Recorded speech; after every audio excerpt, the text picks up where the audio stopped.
Southern style chicken and dumplings. Dumplings, love dumplings. Everybody's got a different way of making them though.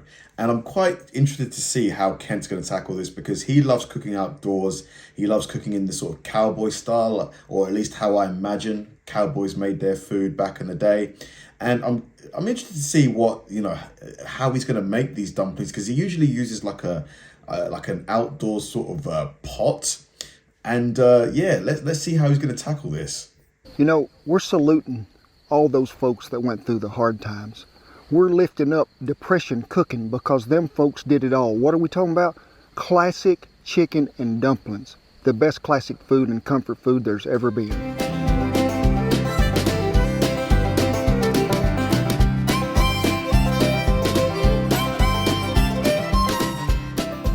I'm talking about classic comfort food, chicken and dumplings. Really, my dad said it was more like a depression meal because there really wasn't a whole lot of chicken in there, but they could put a whole lot of dumplings in there, make a big pot of that, it would feed the whole family. And hey, it's still a classic today. It's something that I really think is probably one of the most traditional comfort foods that ever survived the Dust Bowl. And I guess it will fill you up because dumplings, they just, almost when you eat them, they just like swell up, fill you up really quickly. To really bring out the most flavor in this dish, I think you need to get you some of them chicken thighs. Yeah, Now you can find them with the skin on them, or you can find them with the skin off. Now, if I'm gonna boil these, and that's what we're gonna do, we need to skin these chickens right quick, and you can see that comes off there pretty quick. I think the chicken thigh is the best piece of chicken. It's just, it's tender, flavor. I think it's the best part of the chicken for sure. What do you think? Now, also, look here, this is a bone. Now, I'm going to tell you right now, we're going to leave that bone in there because we're going to cook that down too. It's going to bring out more flavor. Well, as you can see, the water is boiling. Now, some of them are already going to say, I can hear you out there, why didn't you just leave that skin on them? You'd have got more flavor. Well, sometimes you can do that. Hey, it don't make me no difference, but so just to please y'all, I'm going to put one of them in there with it, okay? And I guess what you could do is fry the skin and then like cut it up and then sprinkle it inside the pot just to add like a bit of crunch to it. So you want to make sure you have enough water in there and get it to boiling that everybody gets covered. So that's what you call a lot of chicken for chicken and dumplings. We're going to cook this probably 10 to 15 minutes at a boil. Might not take quite that long, but you just want it to where it is fork tender and will shred easy. Well, you can see the sun has made it up over the barn because I can feel it hit me here on the side of the temple like in. But it is a beautiful morning here in camp, and let's talk about dumplings. Now, 3 cups of flour is where we're going to start. We're going to add 3 tablespoons of sugar, which is exactly that amount. Sugar. Some baking powder, which is real close. Be sure you check the date on that because I'm sure he's going to balance the sugar out with salt, so get the combination of both flavors. it can expire and not be good. We have what you call a boiling action over here. Some salt, which is about that much. Let's go ahead and mix that really well. And I want you to form a whale there in the middle for this here cackleberry to set. So go ahead and crack him in there, and you'll see him laying in there oh so pretty. Yes, he is doing his job. It is. Get you a whisk, and I just need you just to whisk him lightly. See, there is no need in ruining another, I'm not saying ruin, but make another dish dirty. So you can whisk that egg right here in the middle. I once seen an old man on a ranch where I was staying one time set a 50-pound sack of flour there beside him and make 2 biscuits in it with eggs and milk and buttermilk, and you'd never know he was in there till he got through.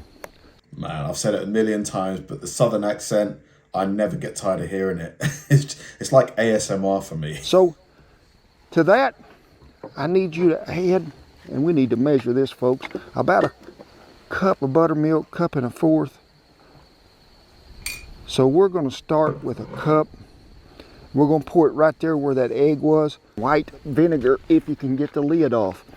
How much? Exactly 1 capful. Right there in the middle it goes. Everything has found its home.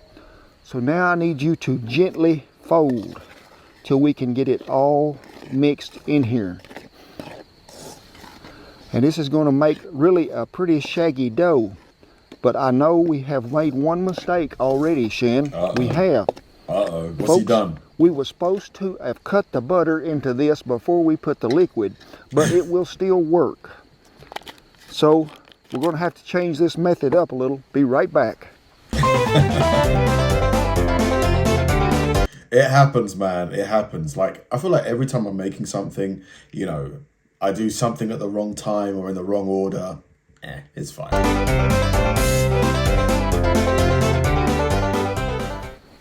Rewind.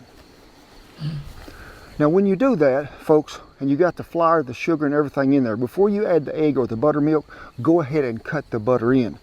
Now we just need to go back to working in here to where we can get this in a ball-like form.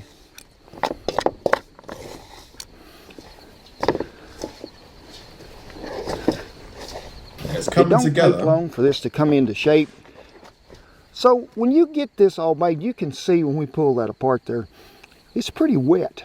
You don't want this too dry, but we're going to keep working it to make sure that all that butter is incorporated in there well. You just need to, I'd say, knead this 15 or 20 times, not 15 or 20 minutes. It's almost like making bread, isn't it? It's almost like you're kneading the dough for bread.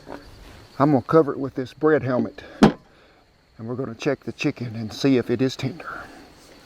Well, folks, we're going to bring one of them thighs out there and put him over here on this cutting board just to see, because I know that breast will be done before he is. I can tell you for sure right now, folks, do not think that, hey, we're going to discard that broth because we need to be saving some of that. You can go ahead and take them skins out of there if you got them laying in here loose. Look out, pups. Look out, look out, look out. Got a lot of help in the kitchen. Scoot just a little bit, mate. Scoot just a little bit more. There you go. We need to pour that back over here because we're going to reserve about 6 cups of that broth to start out with. But you can see I done took me some carrots and with the handy dandy hash knife done chopped them up. Now my dad told me in the Dust Bowl, chicken and dumplings didn't have this portion. No vegetable. It never did have celery or carrots because it was hard to grow one when the dirt been blowing for like 5 years and there wasn't no water out there. So most of the time it was just chicken. But I do. Wow. So literally it was just the chicken and the dumplings. And like he said, there wasn't much chicken in there back in the day. So yeah, this is like an upgraded version. I remember him telling the story that his mother made what? Jackrabbit and dumplings. Because folks, when you run out of chickens at that hen house when you're going over there all the time and then next thing you know there ain't one, next thing come along gonna be jackrabbit. 6 cups of cream, and Shan said, oh, what? 6 cups of cream? Yeah. Hey, the chicken thief is here. But folks, almost lost a thigh. My dad and them said they just used cow milk back then. They just go out there and you pull that stool up under the 31 model, and it's, you don't milk at the front end, you milk at the back end, pull the stool up in there, and then you just turn the knobs where the faucets come on, right? No, you got to do this method. Then they would strain that cream off there when things was looking pretty generous, and they would have cream and milk combined in the chicken and dumplings. So we got 6 cups of cream in there, and we're going to go ahead and just, hey, let's go for it. Let's put a whole stick of butter in there. I think you got to have it. Now, everything's better with butter. I want you to put this on medium heat because that cream can scorch if you've got that flame just blazing, licking around the side walls there. So, 6 cups of chicken broth. So, there's 1, 2. Let's go ahead and let's get them carrots and that celery in there because, folks, we need that to be able to go ahead and cook and get tender. We're going to give it a little original seasoning because we're going to need get some flavor in there. A little bit of that salt in there. So give it a little sprinkling of that. I mean, you can just go ahead and just warm that up and have it for breakfast right there. That'd probably be good for you. Now we're going to get back to shredding this chicken. So you can do it with your hands. You see when you cook that chicken right, it's not too dry because when you boil it too long, it'll get so dry and tough that you can't pull it apart. You have had yours. You stole what was going to be shared with the other puppies. So no, I don't think so. Did he actually get one? I didn't see him get one. I thought they shooed him away before he managed to snag one of the thighs. So go ahead, get your chicken. You can chop it, shred it, tear it, whatever you want to do to it. No. Get down. You're not starving. Since we have some loyal subjects up here, Sadie has not been in timeout any today. Let's give a hand to Sade. What do you think? We have no idea where Duker is. And Duker, if you didn't know, you rewind and watch a video that come out the week before this one on the taquitos. Duker got in a skunk. There you go, Big. You done had some. That's the Meiji. Nope, quit. And we're gonna go ahead and see if we can get this monstrosity of chicken meat in there. Desperate for some chicken. Remember what I told you? Why look for chicken and dumplings when you know it's gonna be there? 2 chicken breasts and 4 thighs. Folks, I'm talking we finna have a whole bunch of goodness right here in camp. Y'all didn't get the invitation, did you? Well, I wish you had it because we'd sure feed you. Make sure you don't leave nobody out. We need all the flavor we can get. We're gonna slide him back over here. And a lot of you might be asking that question, why wouldn't you do that in all them Dutch ovens you got? Yeah, I was thinking that. And I was also just admiring the background here. Doesn't it look peaceful? Like no cars, no sort of like noise, just the sounds of nature. Well, folks, I don't like to boil a milk-based substance in a Dutch oven because it can really scorch easy in there because that cast iron gets quite a bit hotter than this little thin-walled pot and it keeps that heat. So it'll scorch in there and it'll burn, and ain't nothing worse than a burnt bean unless it's burnt milk. We're going to keep an eye on it, stir it occasionally, and probably going to cook it probably pretty close to about 15 minutes. We want that celery and them carrots to get good and tender, but that chicken to spread that love all the way throughout. And then we're going to go to dropping them dumplings in there. Home run time. So let's get our biscuit dough back out here. You can see, hey, everything is just right. Now you can use a rolling pin, or you can just flatten it with your hands, whatever you choose to do. Me, I'm just going to use the Major method today. You want to walk on it, Mage? Huh? You look bad. Your mustache is wet. Whose looks the best? I think mine might look better than yours, Mage. I don't know. Is it true, do you guys think? I've heard that people tend to end up looking like their pets a little bit. Or is it that their pets end up looking like them? Like, do you believe that? Because I've seen a funny video of like 10 people and they brought their dogs with them and the dogs looked just like them. It was weird. Just like same sort of facial shape and the beards and the stuff like that. When we're pulling off a piece, it's going to sort of be about like that. And this thing is going to plump up a little. It's what we're going to call a dumpling. I would say that's probably a 1/2 inch thick and maybe like, I don't know, tablespoon size. You can form them into a ball. I've seen people make them every way. My dad, when they said going through the Dust Bowl, when they would have some dumplings, a lot of times they'd be red in color, some of them. You know why? Because all that dirt done drifted in that flour sack, settled.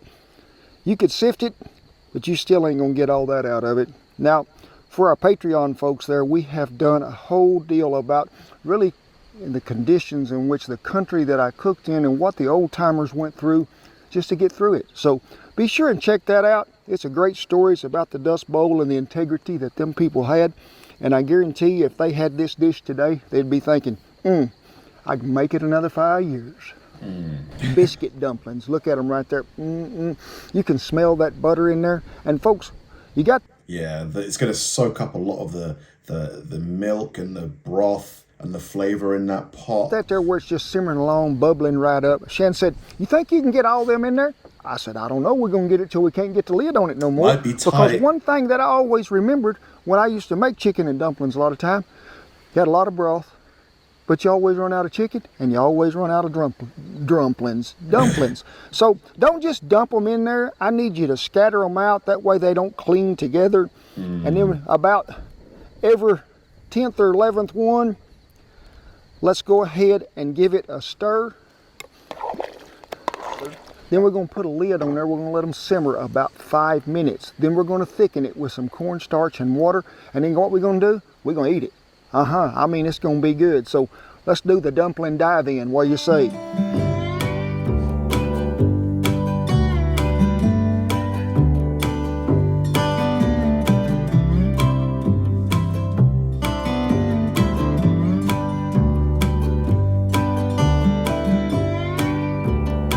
Yeah, they're definitely swelling up, aren't they? They're thickening.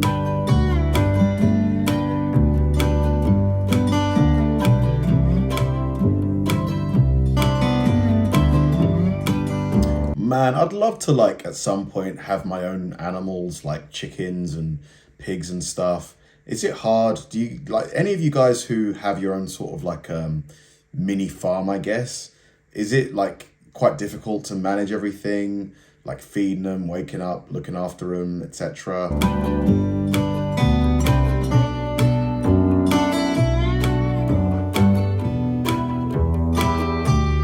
I mean, I would eat that. I would.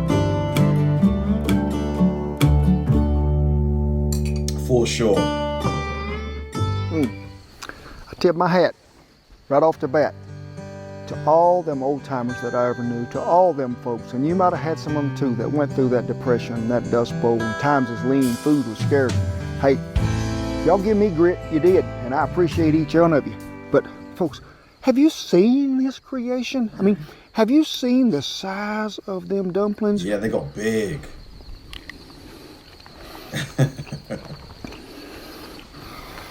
Thank you, Jesus. I mean, thank you so much. The memories that come flooding back through there from all the times my mother would fix this dish on a Sunday after church. In the wintertime, summertime, springtime, you can't go wrong. It's what we call the right time. It's the dumpling time. Woo! I be loving me some dumplings, might you? For a guy his age, he can really move, honestly. Like, that's what I want, man. Honestly, that's what I want. To make it to a good age and still be able to, like, move and be nimble and agile, you know? You see me right there at the end. Make some cornstarch, cold water, pour it in there. Make sure it is boiling or simmering before you do, and thicken it. Now, because, folks, I like for that broth to be thicker than that heavy cream was. Well, we hope y'all enjoyed, because, hey, Kent really enjoyed, as you can tell. It is an old classic, a recipe that has been through the test of time, that will always get you through the thick and thin. And folks, that's pretty cheap eating right there, it is. For sure. I mean, because aside from the chicken, everything else is pretty affordable.